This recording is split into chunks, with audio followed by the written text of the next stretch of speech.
et assumer ce qu'on pense, assumer ce qu'on est. Donc aujourd'hui, je n'ai plus peur de dire ce que je pense sur une scène en France, parce que ça fait 10 ans que je vis ici, que je paie mes impôts ici, j'ai trouvé l'amour ici, mon fils est né ici. Je me sens totalement intégré, adopté par les Français, tellement intégré que j'ai appris à aimer la culture, l'art, grâce à la France. Je suis fier de dire que je me suis même acheté un Picasso, hein. Pas le peintre à la bagnole de merde. Donc, bien intégré. Bien intégré. Je vois qu'il y a beaucoup d'amateurs d'art dans la salle. Et je me dis que j'ai le droit maintenant de donner ma vision de la société française. Vous êtes d'accord avec moi? Oui. Donc il y a plein de choses que j'aime en France. Plein de choses que j'aime. Pinard, le pinard, j'adore. Il y a un truc en particulier que j'aime. C'est votre façon de dire un mot. Vous êtes les seuls à dire comme ça sur la planète. Un mot. Un mot qui permet de lâcher toute la frustration française. Au Québec, il nous en faut plusieurs. Tabarnak de petite câlisse de Christ de soir, les sacrements, câlisse de merde! En France, un mot, le mot merde. Magnifique, hein? Un Français, quand il dit merde, c'est comme s'il appuyait sur le bouton de l'arme nucléaire. Il autorise tout. Merde! C'est de la merde! Merde! Toi, les mecs à Paris, sont dans leur caisse comme ça pue, je suis en retard, il n'y a pas de parking, manif, merde!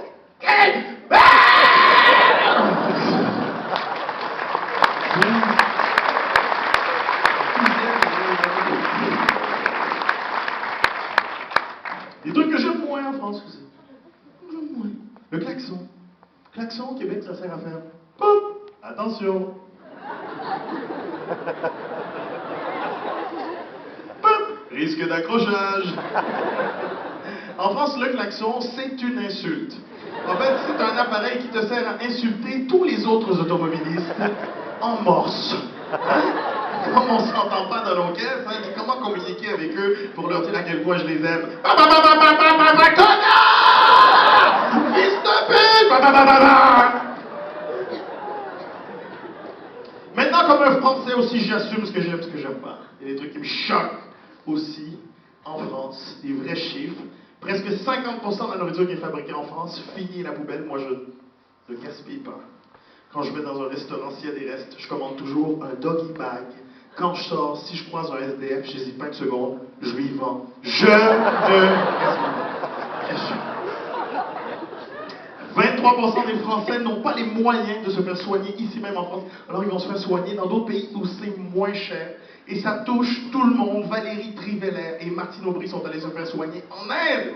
Bon, là-bas, ils ont refusé de les toucher parce qu'elles sont considérées comme sacrées. Mais vous avez compris le principe.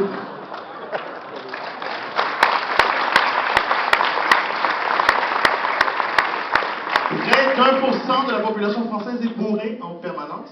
Je crois qu'ici, c'est près de 15 à 20. Et...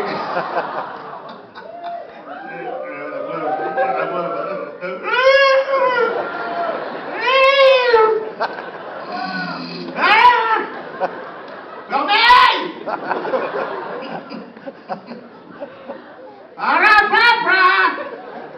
Est-ce que ma braguette est... Oui. C'est mal... Excusez-moi. Ça n'a rien à... Oui, ils sont... Arrêtez de boire! Tous les alcooliques. Ça n'a rien à voir avec le spectacle. Parlez entre vous. Alors 15 à 20%, fermé, tout va bien. 15 à 20%, t'as pas moi ici, hein?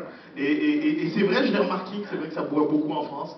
À chaque fois que je rentre après les spectacles, je croise toujours un mec dans mon quartier. Hé, Carvana, tu les connais, toi? Laisse-moi tranquille, papa. Autre truc qui me choque, et mesdames, ça vous concerne. Il y a combien de femmes dans la salle? Je veux vous entendre. Ça vous concerne, mesdames, en France, une femme pour le même boulot qu'un mec touche en moyenne 30% de moins. Vous trouvez pas ça dégueulasse? Déjà que vos capacités intellectuelles ne sont pas les mêmes.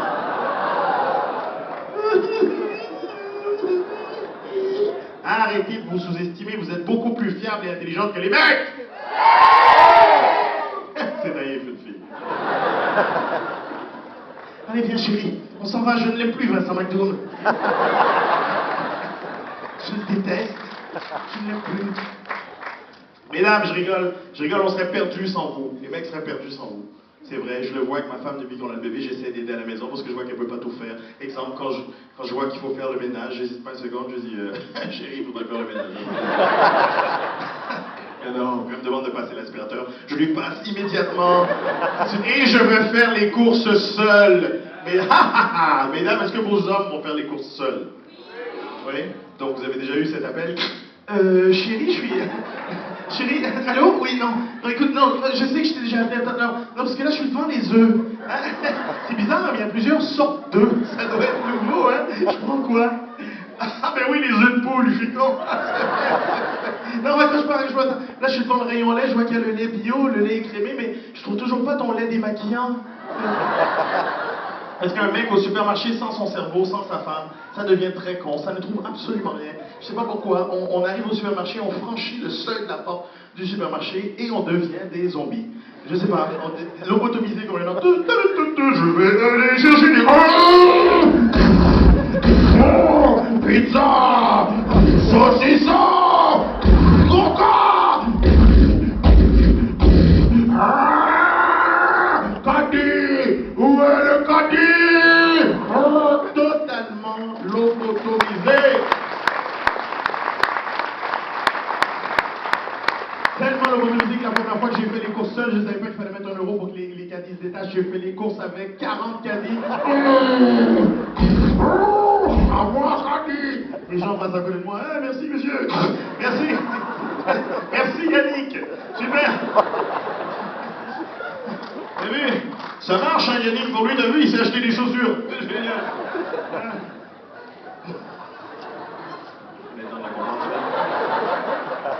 Mesdames, quand on vous appelle, répondez, on est en panique, les mecs.